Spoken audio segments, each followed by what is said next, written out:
Okay, what's up, everybody? It's Tuesday, and it's August 29th, 2023, and I'm your host, J. Blue Sanders, and you're listening to my podcast, DJ Blue Radio, The J. Blue Show, on Spreaker.com, and I have a special guest with me on the line. We got rapper Mr. Slapp The Ghetto President from Compton, California. How you doing today, boss? Man, blessed and thankful to be talking to you, J. Blue Sanders. Man, it's a blessing, man. It's glad to have you on my show tonight. Thank you for being here. So I remember in the past, you and I, we did some sets together on a film with Kelly Rowland. We did Love by the 10th Date. Now, today, I saw an article on USA Today, and it was published 15 hours ago by USA Today. And this headline says, Kelly Rowland says she's very proud of Blue Ivy ambient performances for Beyonce's tour. Wow. That's some breaking news, right? Yeah, that's good support. You know, her and Beyonce, they started together, and that's her daughter, and you see everybody sticking together in these good times. Yes, absolutely. Especially during this 50th anniversary of hip hop, you know what I'm saying? And yeah, shout out to Kelly Rowland and Blue Ivy, and shout out to her mom's Beyonce. So I'm going to go ahead and go over this short story, and I want to get your feedback and your reaction to this story. Are you ready? I'm definitely interested. Blue man, go ahead, J. Blue. All right. So it says Beyonce and Jay-Z's oldest daughter, Blue Ivy, already has fans, including Kelly Rowland. The 11-year-old Grammy winner has earned her own praise for her dance breaks during her mom's Renaissance World Tour. Rowland, who also started performing at a young age with Beyonce's and Destiny's Child, told E! News she's very proud of Blue Ivy.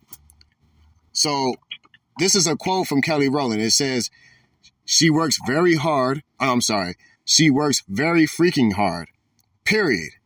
The motivation singer added, but how could she not, you know? She sees her mother in action and she sees her father in action and how they apply everything, hard work to do everything they do. Well, do you want to talk about her studying Destiny's Child, or do you want to talk about how Instagram, Facebook, and these social media sites give a platform to artists and performers to get attention and get admiration? I think both topics can be discussed, and they both elaborate on the story. Starting with Destiny's Child, you know who Destiny's Child is, you know, Beyonce, Kelly Rowland, and the other members. They make some successful music, unforgettable music. Yeah, absolutely. I agree with Kelly Rowland. You know, how could Blue Ivy not perform like a Grammy winner? You know, how could she not get her own praise? You know, her dad and her father are some of the best working icons in the world, you know? And I'm sure Kelly Rowland having parents that are in the industry. Yeah. And artists have to be their own artists. They have to have their own genuine, unique style. And in the community, in a lot of our neighborhoods, we have talented children. And thanks to Facebook, thanks to Instagram, thanks to YouTube, all of them can be seen these days. Not like when we were younger, when you had to have a record deal to express yourself. Right. Yeah. So what do you call artists that were just born to parents who were successful? Do you call those kids artists that grow up and become musicians or performers, or do you give them a different name, a different label? Well, they have to have the art enriched inside of them. For example, you got Coyle Ray. She's a descendant of a hip hop artist, Benzino, and she actually has talent. So Blue Ivy has talent. Every female has sung in the shower, sung in the mirror, and if it sounds good, I'm sure their parents have told them, or their family members have told them, hey, you got a talent. We might want to put you in a talent show or something. Yes. Wow.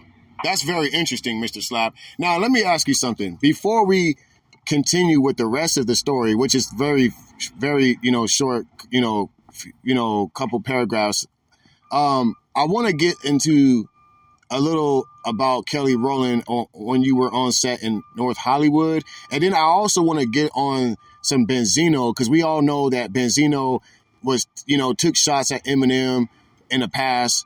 And we know that he's like the co-owner of The Source. And now we know that, during his 50th anniversary, we saw this big commotion between Eminem and Melly Mel with, this new signed artist, Easy Meal, on Shady Aftermath, coming out with a song called The Realest. And then Melly Mel responds back with Eminem Response Disc, which happened to be one of the, I guess, according to the world's views, they felt like Melly Mel shouldn't have did that. But we're going to get into that because Benzino, that's like one sensitive topic we can discuss right now, since very interesting topic. Right. Very interesting. So when first time you made it.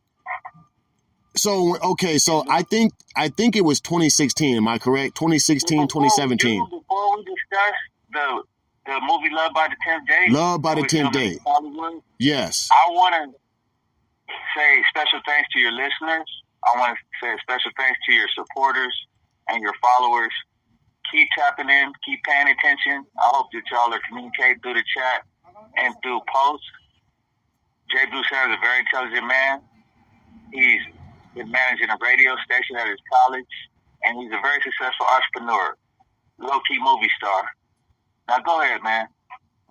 Okay, so Mr. Slapp, what was it like for you to be on set with Kelly Rowland on the set of Love by the 10th Day, and why did you perform on the set of Love by the 10th Day? Well, that's a good question. I'll start with being on the set was an unforgettable experience. Being there with celebrities, I didn't know what I was in store for. She was actually watching us, the actors that were invited to participate with them, on a monitor. And I was told by the producer actually of the movie that she wanted to select who was actually going to appear in her scene. She's that hands-on with her profession. Yes. I remember on set of the Hollywood film, I remember that there's a guy in Love by the 10th Day that plays in the movie, and I don't remember his name. Can you remember his name? He was the guy that plays as one of the dates in the movie, but he was actually. Well, this is a mouthful, Jay Blue. Okay. Your listeners are going to get a lot of information about this movie, Love by the 10th Day, starring Carrie Hilson. Carrie Hilson. Also, Kelly Rowland. Also participating in the movie is Megan Good. Along with Kelly Stewart. Those are the headline actresses. Okay. That's right. Now, the individual males that headline, we got Brandon T. Jackson. Jeffrey Bauer Chapman. It's what I remember. That's the guy I remember that he talked to us in the on set. Well, we conversed with so many participants in the film that night. It was a long night. It was. Now, when you participated in the scenes with Kelly Rowland, once you realized she was there, because you actually alerted me to the fact that she had arrived and was participating. Yeah. Didn't you tell me that you all had a conversation prior to the filming? I think so, yeah. I mean, the whole building had a conversation, what was happening, and I was. You came to me, you told me that she was on the set, and I couldn't believe it. Yeah, that was that first time I had worked on the set. Shout out to Cash B and being the movie production team. That was my first time actually getting paid for producer's assistant. And so that was my first time meeting you, and you showed up, and you was just, you know, you was just, you know, you were swagged up. You know, you were really like swagged up, like you just came from a party or you just came from a night out or something. But you know, you just stumbled upon the event, and I saw who you were, and you saw me, and I think I cussed you, and you were like, you the only motherfucker out here from San Ho, or say you from East San Ho with Lokes on, you know, and I was way out there in Hollywood. When I arrived, I thought I met the new millennium Easy E. You were standing there with your French braids, doing your production job. Actually, you were escorting hundreds of actresses and actors to the movie set. Yes. So now, later on, the movie came out, Love by the 10th Day, and we actually got to see ourselves in it. But you saw me in it first, and I saw you in the movie first. When I first saw it, I saw you in it, and then when you saw the movie, you saw me in it and told me about it. You know, and the movie is so exciting. It's about love, relationships, heterosexual, bisexual, trisexual, and it's no joke. It's the new wave of what American culture has become, actually world culture, international culture. It's a great statement. It's a great thumbprint on this time in history. Also, Tamar Braxton participates in the movie. We got Steve Harvey, Trinidad James, the guy that made Gold All in My Chain. Now let me ask you a question. I'm not sure if you're up to date on these things, but wasn't Kelly Rowland and Beyonce like at a beef, or wasn't Kelly Rowland a part of Destiny's Child and then she left, or she got removed, or what? Like, what was the story behind that? You know, behind the Destiny's Child breakup, the split up. Well, from what I know, what I've studied, because I'm a hip hop historian, I was alerted to the fact that the group went through a lot of changes, and business contains contracts. This music industry contains contracts, similar to like school sessions where you start at a certain point, you end at a certain point. A lot of us listeners and fans, we don't really know what goes on in those boardrooms. So when Destiny's Child first began, they had some contractual issues where they had to replace one of the members of the group. I don't know if it was according to financial situations or whatnot, because Beyonce's father was managing the group. And I'm sure the listeners and the supporters can understand that and read into that and have their own thoughts they could form behind that. So subsequently, they had added an additional member, and they simplified the group to 3 people. There used to be 4. So there was 3. Michelle is the 3rd addition after the reconstruction. So they signed a contract, which eventually elapsed, and everyone signed an individual contract for their individual careers. And Michelle went on to make gospel music. Kelly went on to make multiple hits with Nelly. I know that's an artist you like a lot. And this one here with Lil Wayne called Ice.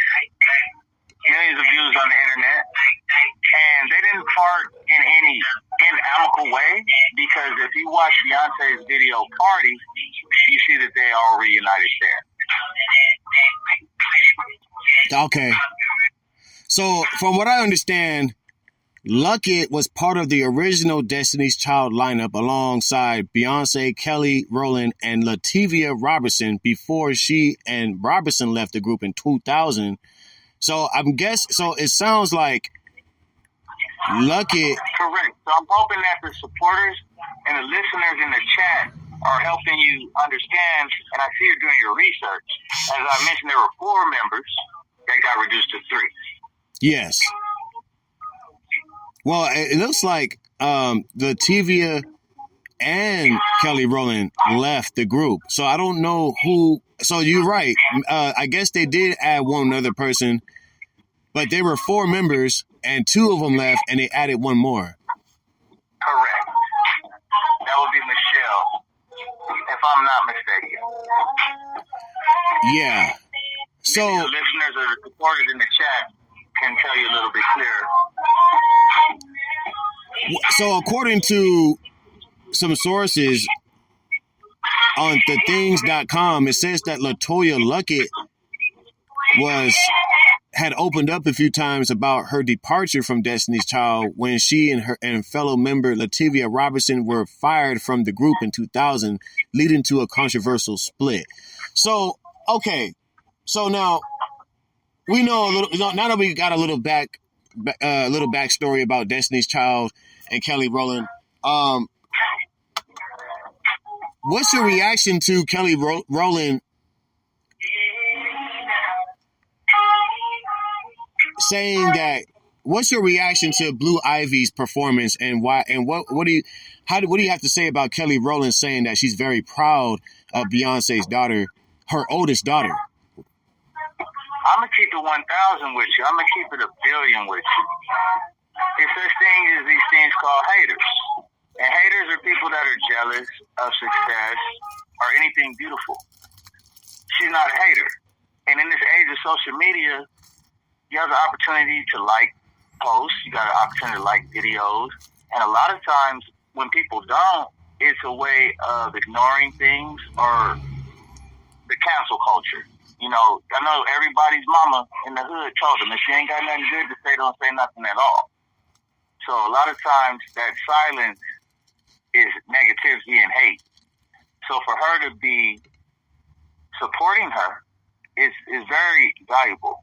It's priceless because there's no money involved. It's simple sincerity. Yeah. That's dope as fuck. Okay, let's go ahead and continue with the rest of the story. Those of you that are listening were reading this headline. Kelly Rowland says she's very proud of Blue Ivy admin performances for Beyonce's tour. It was published today on USA Today, and here we go with the rest of the story. It says Blue Ivy made her debut at Beyonce's Renaissance World Tour in May, appearing for fierce choreography to the song "My Power" from the 2019 album The Lion King, The Gift. The mother-daughter duo starts off dancing together before Blue Ivy is given center stage along with backup dancers as her mother sings from an elevated platform.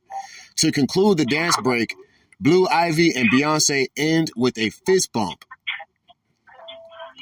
Since her May appearance, the brown-skinned girl singer has joined her mom for several shows across the globe, including stops in Paris, Las Vegas, New York, and Atlanta. And last but not, yeah. National exposure. Right. I say to that, it's meant to be, but every child is not meant to be a star. Some stars can crumble from the pressure, and I'll add to that the fact that their rapport could create some great music in the future. Yeah. Yeah, I agree. I totally agree. So I have one question for you. What does it take for an artist to become a national artist? That's kind of a double-sided coin. The first side is the fan support and I don't like to call people fans. I call them supporters, listeners, and followers.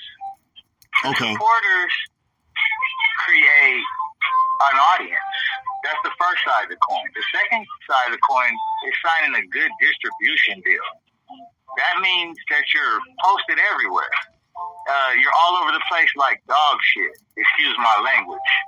You know, some songs you just can't get away from, or, you know, they're stuffing it down your throat. Everywhere you go, you see billboards, and you hear it on the elevator, and you hear it in the cars that are passing, and that's that good record deal where you're forced into everybody's face, and they have to make a choice, do they like it or not, and then sometimes it grows on them.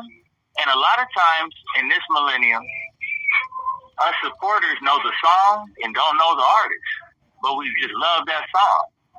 And to add to that, finally, A lot of songs, we don't even know the words to them, but we just like the way they sound.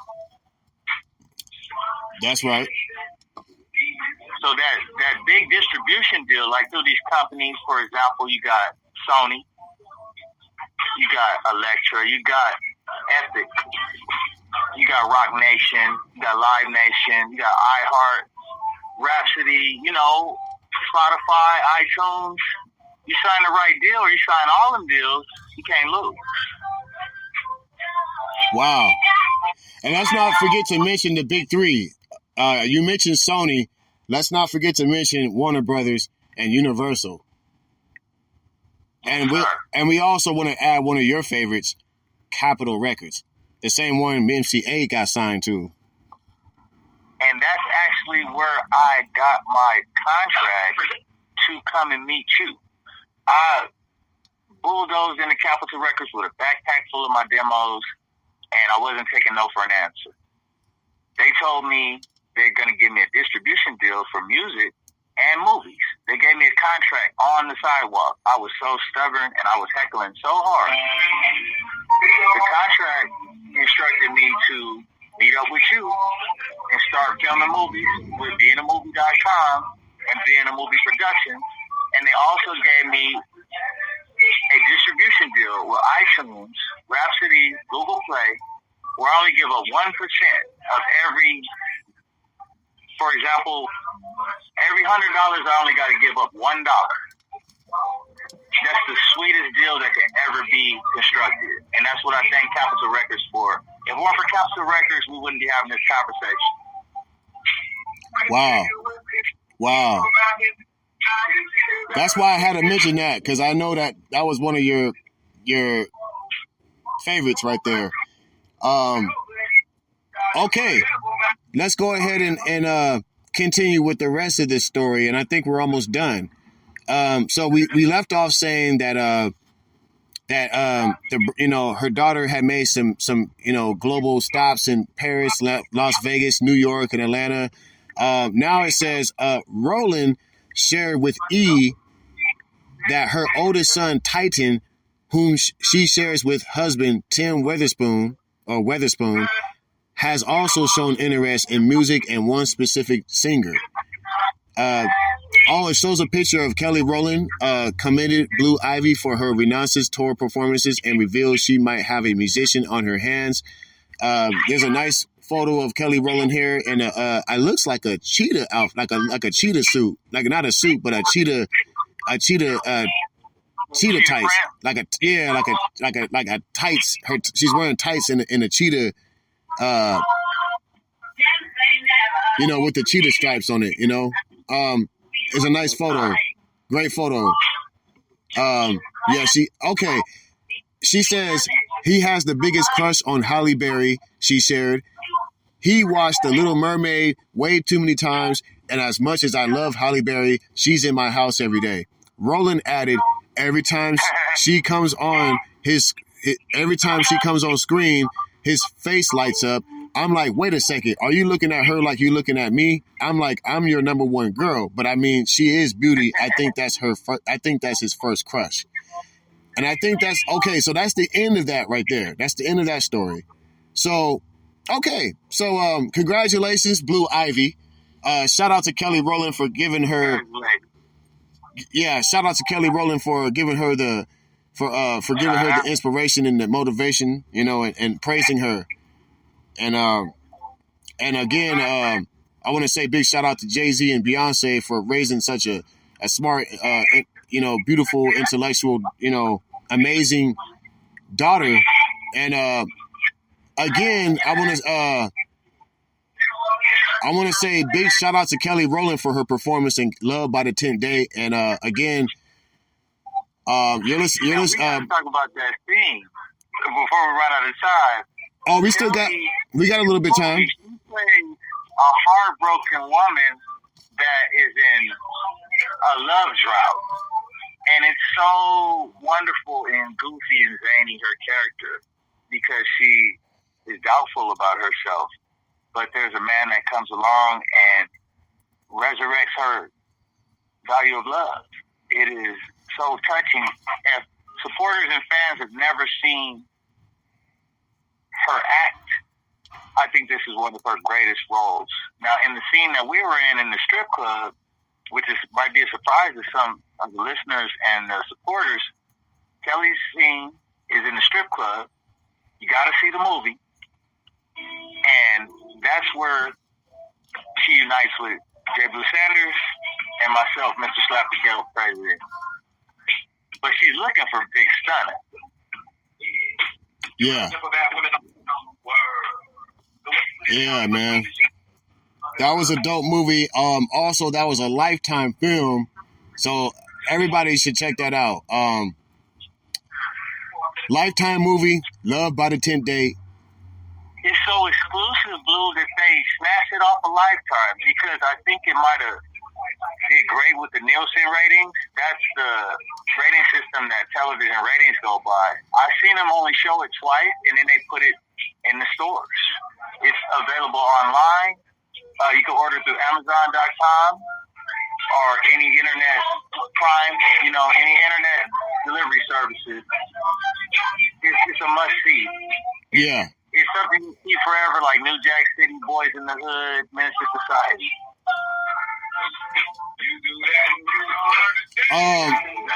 When I think that Kelly Rowland did an amazing job, and she had an amazing role in Love by the 10th Date. I actually remember that we spent all night in North Hollywood to finish that set, and that was a very amazing night. I mean, like, it was really. Shout out to Megan Good, man. She really is the star of the movie and the anchor for the whole film. But it was a collaboration of these four women: Kelly Stewart, Kelly Rowland, Carrie Hilson. It's about love, and you got to know that this story had to be told. It's a great chapter in a great book. Yes. Absolutely. Well, we have just about 3 more minutes, and then we can move on to another episode. But before we wrap this up, what did you say about Melly Mel, in this episode, and why did you bring up Melly Mel? Because I'm trying to. Oh yeah, that's right, I did, because you talked about Benzino. So what did you say that Benzino had a son or daughter? Yes, Coyle Ray. She is a new artist. She's blowing up quick. She performed the BET Awards with Busta Rhymes. She's the writer, artist behind that Girls as Players too. Okay. That's what's up. All right, man. And she also got a very known song with Lil Durk. Really? If you look in the chat or somebody posts right now, maybe you can remind me of what it's called. Oh, No More Parties. Gotcha. Okay. I didn't know that. All right. Well, yeah, man. We're running out of time here, so we're going to get back at you after these messages. Stay tuned for more episodes on DJ Blue Radio, The J Blue Show on Spreaker.com. By the way, Mr. Slapp The Ghetto President, tell us where we can find you on social media, and tell us where we can find your music. I'm on Instagram, YouTube, and Twitter. Mr. Slapp The Ghetto President. You got to put Mr.SLAPP, 2 P's. The Ghetto President. THEGHETTO, President. I got multiple videos with multiple stars. My favorites are my viral videos with Cowboy, Big Thundercat from Rowland 60 Neighborhood Crips. That's Nipsey Hussle, big homie. When you remember that day we went to Nipsey Hussle's funeral, that's gonna be for another episode, Blue Man. Yes, sir. And then another one of my favorites is there's a viral moment is with Nipsey Hussle. You can find that on I have 2 channels, and also I'm viral with Big Snoop Dogg. Those are my favorite videos. But all you gotta do is go to YouTube, Mr. Slapp The Ghetto President. You see me there with YG, Too Short, RBX. All right, for sure, man. And many, many more. And you can see me there with Blue Man, J. Blue Sanders. Yes, sir. All right, that's it, y'all. Fights and gunfights. We're gonna get right back at you after these messages. Again, thank you, Mr. Slapp, for sharing with us how you felt about Kelly Rowland saying that she's very proud of Blue Ivy admin performance for Beyonce's tour. And you're listening to my podcast, DJ Blue Radio, The J Blue Show, and we are out. Peace.